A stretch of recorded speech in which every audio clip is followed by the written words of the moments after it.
Then we're also going to talk about these sanctuary cities. This is really important. This is going to be a massive battle.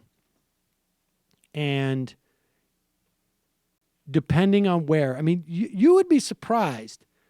When we say sanctuary cities, it's not really just sanctuary. It's not just cities.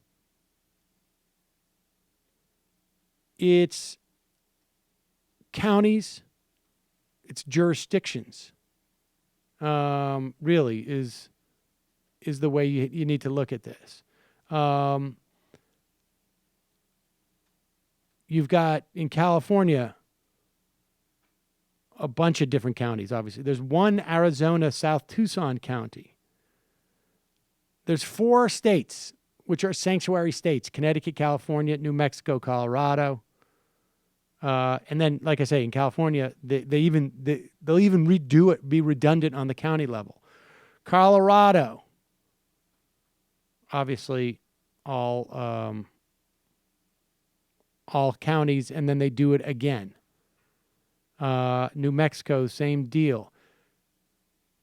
Florida, 7 counties. Georgia, 1 county. Illinois, 7 counties. Iowa, I don't know, tons of counties. Kansas, Kentucky, Louisiana, Maine, the city of Portland.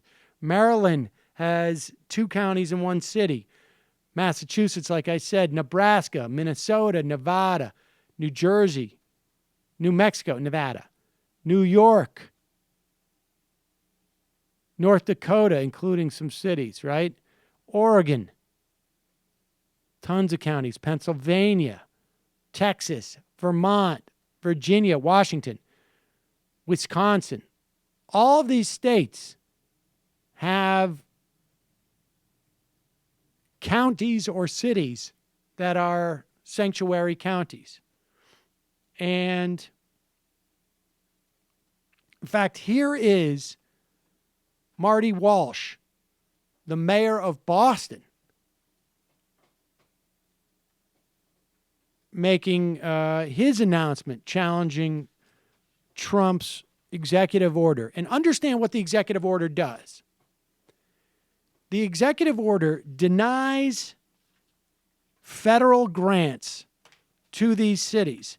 And my understanding is that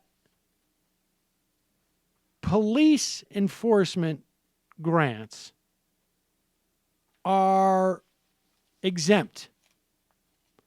But there's a whole nother, like world of stuff,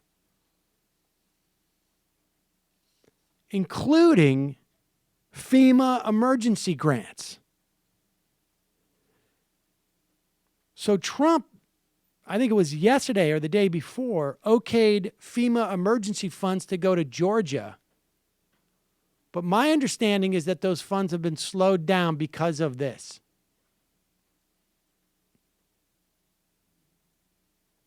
There's a whole myriad of stuff, millions of dollars, billions of dollars nationwide.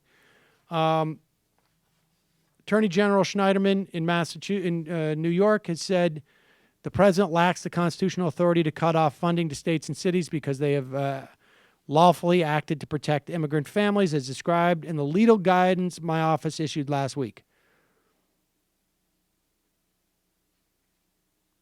He says, I urge President Trump to revoke this executive order right away. If he does not, I will do everything in my power to fight it. Obviously, lawsuits.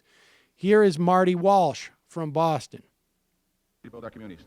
28% of the residents of the city of Boston are immigrants.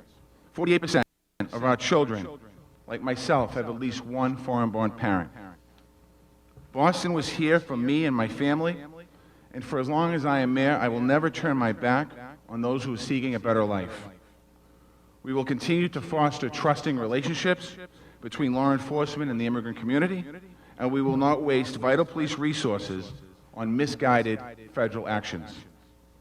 We will not be intimidated by the threat to federal funding. We have each other's backs, and we have the Constitution of the United States of America on our side. I want to say directly to anyone who feels threatened today or vulnerable, you are safe in Boston. We will do everything lawful in our power to protect you. If necessary, we will use City Hall itself to shelter and protect anyone who's targeted unjustly. I want to say again, of all Boston into Washington, we will not retreat 1 inch from welcoming diverse global communities that made us one of the most successful cities in the world. Here's I mean, there are obviously multiple reasons why we have sanctuary cities and states and counties and whatnot. Ranging from people feeling it's humane to there are business interests that say we need, we need workers, rural areas where we need, farm workers, maybe construction workers, whatever it is, right? And there's a very good, obviously, there's a reason why we should allow these people to become citizens so that we can get them into the system. But the primary reason for this is public safety.